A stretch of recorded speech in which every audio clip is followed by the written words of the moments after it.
May bagong tagapag-alala ang COMELEC sa mga tamang gawain ng mga kandidato ngayong eleksyon. Ngayon, simula na rin ng local campaign period. Kilalanin po natin siya kung sino sa report na saksi si Tina Panganiban Perez.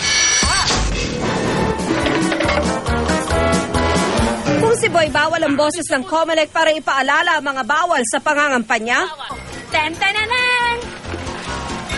Ako si Tina Tama! Tama!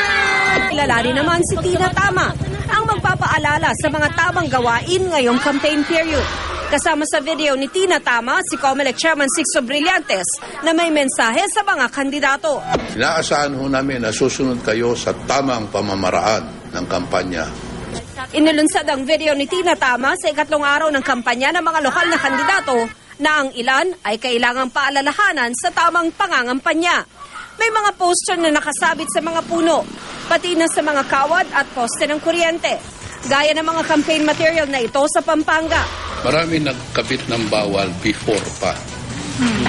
Which means hindi pa bawal yun. So pag nakadikit yan dyan ngayon, may violation na sila. So we send them the notice para magtanggal na. Ang puno na nasa private property, bawal din. Oo, dapat. So lahat ng puno? Environmental. Lahat ng puno. Tingin naman ng komisyon, nagbubunga na ang kanilang paghihigpit. Mas kaunti na raw kasi ang mga illegal poster ngayon kumpara sa mga nakaraang eleksyon. Hindi naman kami magpapakulong ng lahat. Wala naman kami paglalagyan. Ang importante rin, nakakasample ka.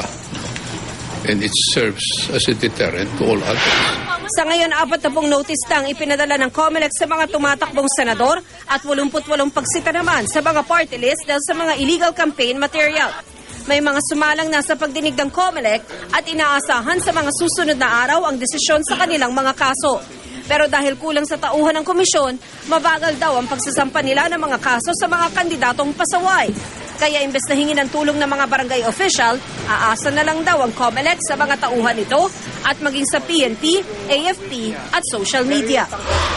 Hindi, pero hindi naman namin ginagamit ang barangay.